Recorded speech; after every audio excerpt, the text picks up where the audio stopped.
What's going on, guys? I'm Steve. Welcome back to the channel. Welcome back to another video. If it's your first time stopping by the channel, hit that subscribe button. Trust me, you won't regret it. If you're a returning subscriber, as always, guys, welcome back, and I do appreciate it. The support, man. You hear me? It's been a long day. Anyway, you know, guys, one of the things I like about doing YouTube and like doing videos is, you know, just the work that goes into finding these stories and, you know, getting the right words to come across to explain what you want to get out in reference to a story. And this story right here, I mean, I seen this story about 2 hours ago, and I think this is a good story to have some excellent talking points on and just show the mindset that's out here now with a lot of young people that are misguided or just hard-headed. And it usually ends in a negative result, both for them and the people that they affect, that try to help them sometimes. Right now in Fairfax County, Virginia, shout out, there's a trial going on this week involving this guy whose life is on the line. Well, freedom. This guy right here is Jordan Cochran. Now, he was 20 years old when this happened. This story happened January of 2022. He's just now going to trial this week, right? And some new things have came out. Now, like I said, this was in Fairfax County, Virginia. He's on trial right now, guys, for taking the life of this man right here, this young man. This guy was Kebbrenleigh-Gaye, 18 years old, just graduated high school. He's friends with this 20-year-old guy right here, Jordan Cochran. They were good friends. This guy took this man's life. Not only did he take his life, but the situation behind it is all the more sad and sinister. Sometimes you can't help people that don't want to help themselves. And there are a lot of people that expect you, because you have the title of friend, to ride or die with them, no matter how much they mess their life up. It's your job to come in and rescue them out of whatever hell they created for themselves. And it's not right. I want you to take a look at this story of them covering the trial so far, saying a little bit about the backstory of this story, and I'm going to come back and talk about it, because it's three key things that I want to really get across from what you guys hear. And you guys have been with me long enough and know how I talk and all this stuff. You'll pick them right up. Take a look. A young man accused of shooting and killing a teenage friend boasted to police about the gunfire as he was driven to the jail after his arrest. Video of his conversation was just some of the disturbing evidence that was presented to jurors in a Fairfax County courtroom today. Jordan Cochran also faces an aggravated malicious wounding charge for shooting another man in the eye. In a story you'll only see on News 4, Northern Virginia Bureau Chief Julie Carey has the video shown to jurors.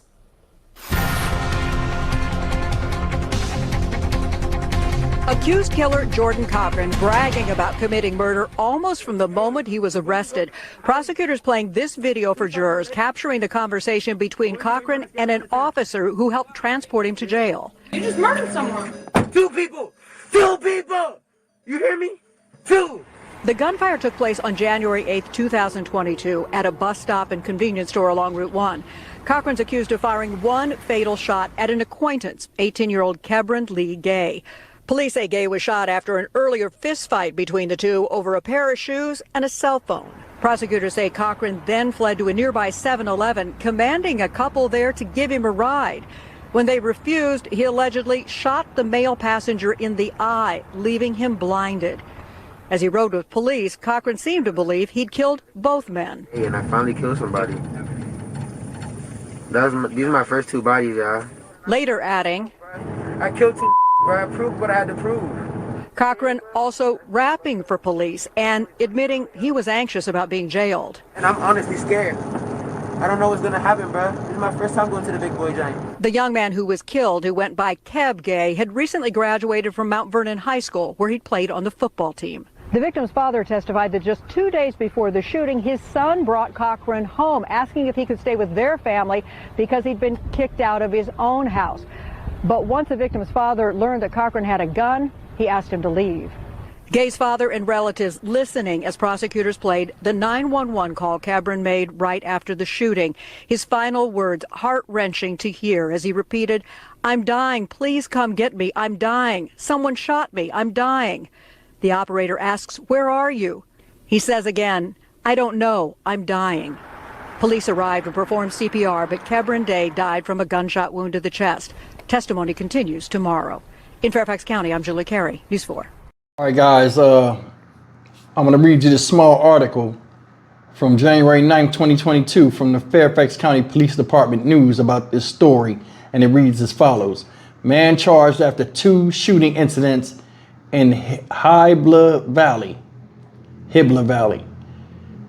Mount Vernon Police District. 1 man is dead and another one was seriously injured after 2 separate shooting incidents yesterday evening on Richmond Highway near Hybla Valley.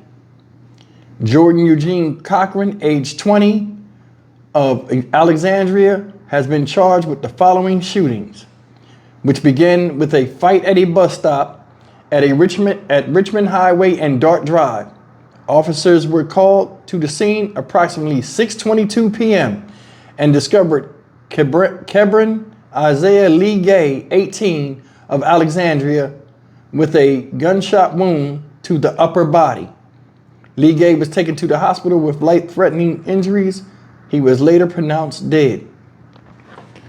Cochran fled from the fatal shooting and approached a driver in the parking lot of a 7-Eleven at 3100 Lockheed Boulevard. Cochran requested a ride. He was denied. He fired 1 round which struck an adult male in the eye. Cochran ran from the scene.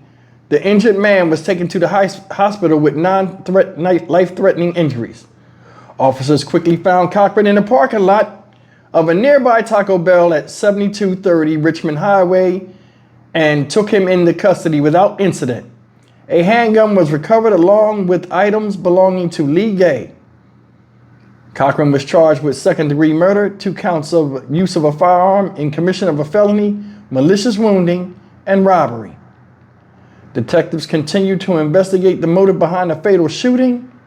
Cochran and Leigh-gaye were known to know each other. All right, guys, I don't know about you, but I find this story truly, truly disturbing.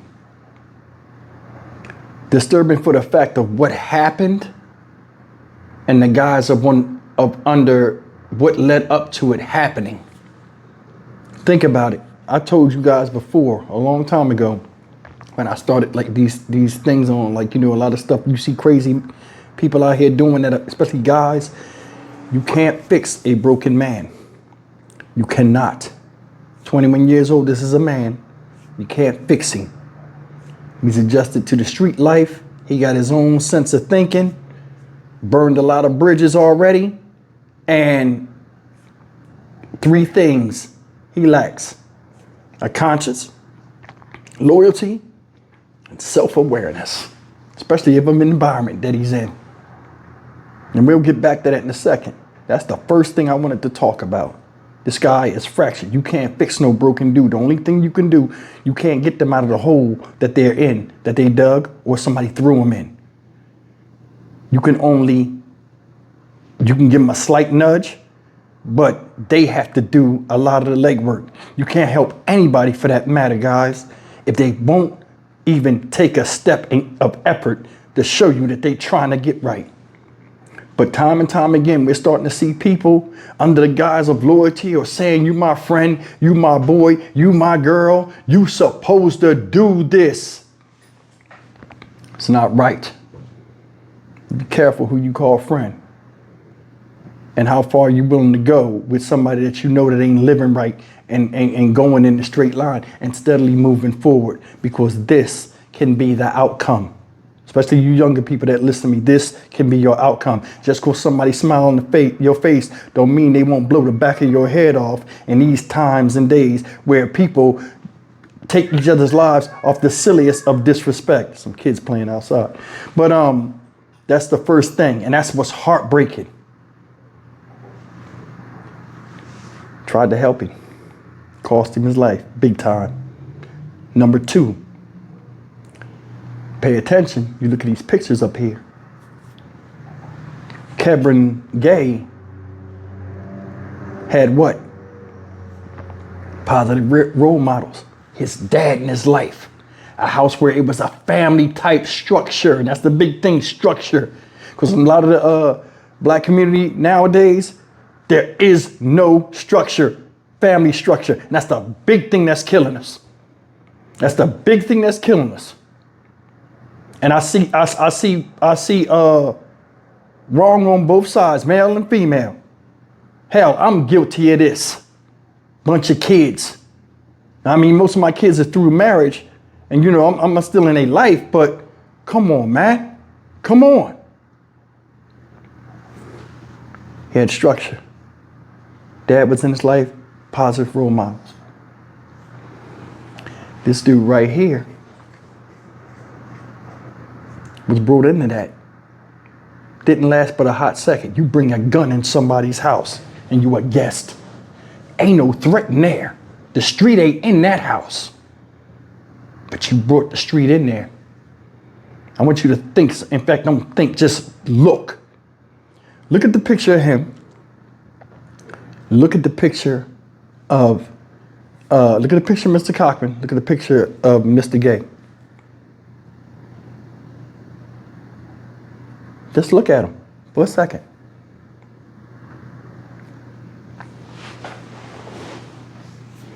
He looked like his father. Haircut, clean cut, representation. Looked like he can go into a job interview right now.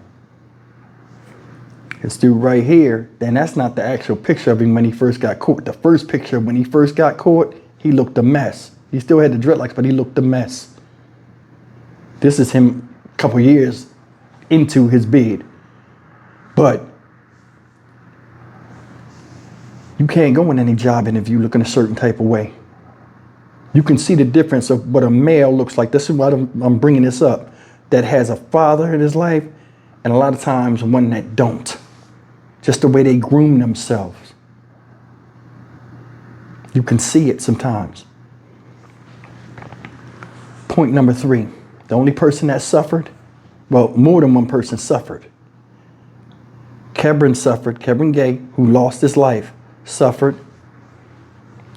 His father suffered. All of them positive males that put a lot of blood, sweat, tears, and time into showing a positive example and a blueprint of how to be in life, which he seemed like he was adhering to, was all for nothing.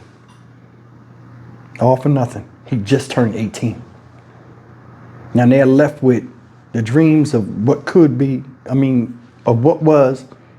They're left with the knowledge of what was and the dream of what it could have been.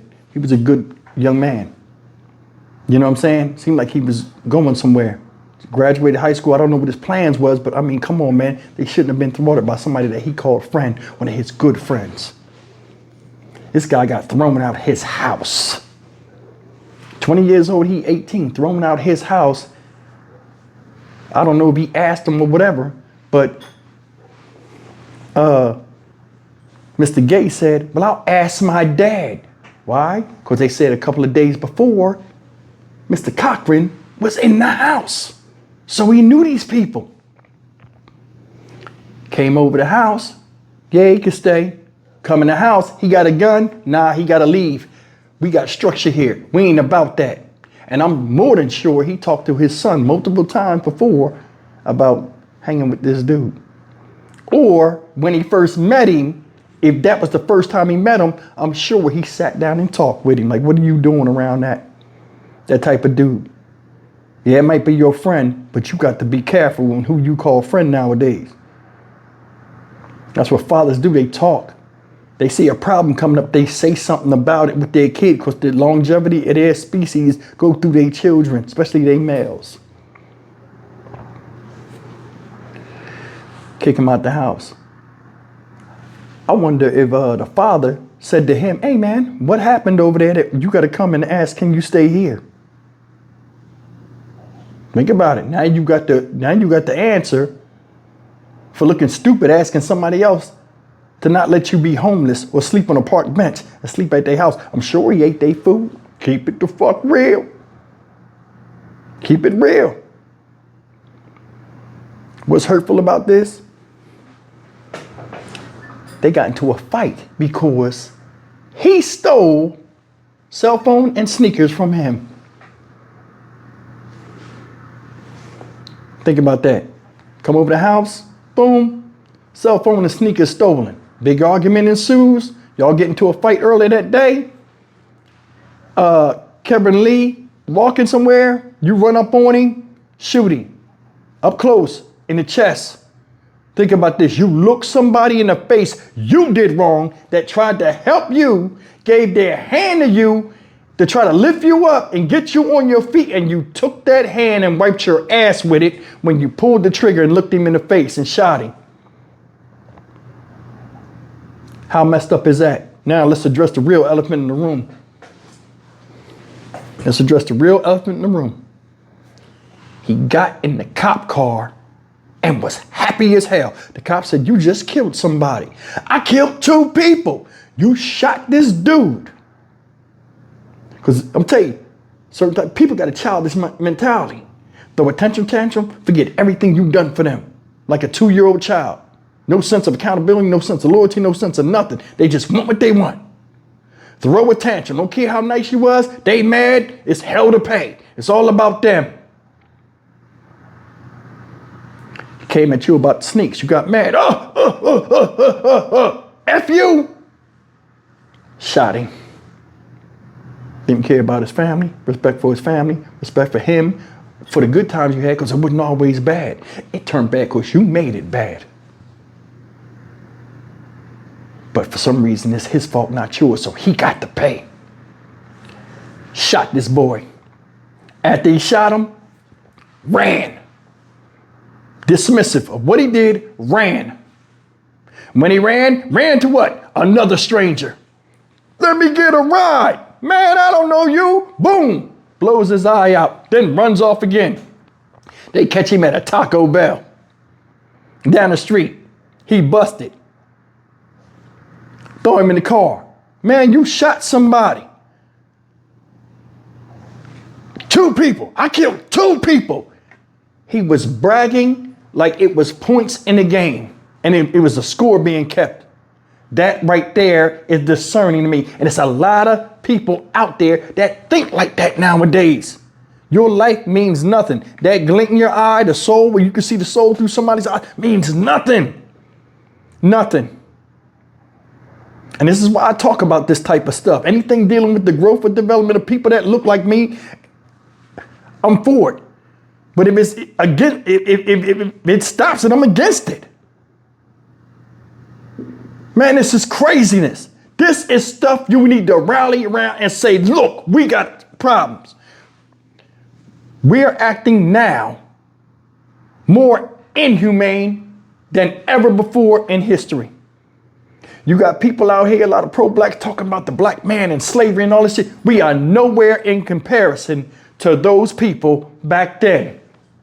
This is why, especially with the mindset, they put themselves together. They understood these are the certain levels we go to and we can't go to for our own survival. And through their misery, they came together collectively to protect one another. We don't do that shit at all. But for some reason, it's way worse than slavery now.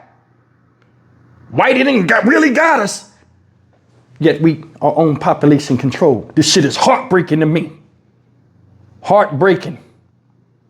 But don't nobody say that. You get motherfuckers jump on your channel, say those stupid shit, once and going back and forth, saying dumb stuff that don't mean nothing because they don't agree with something you say. The big problem is us eating each other alive.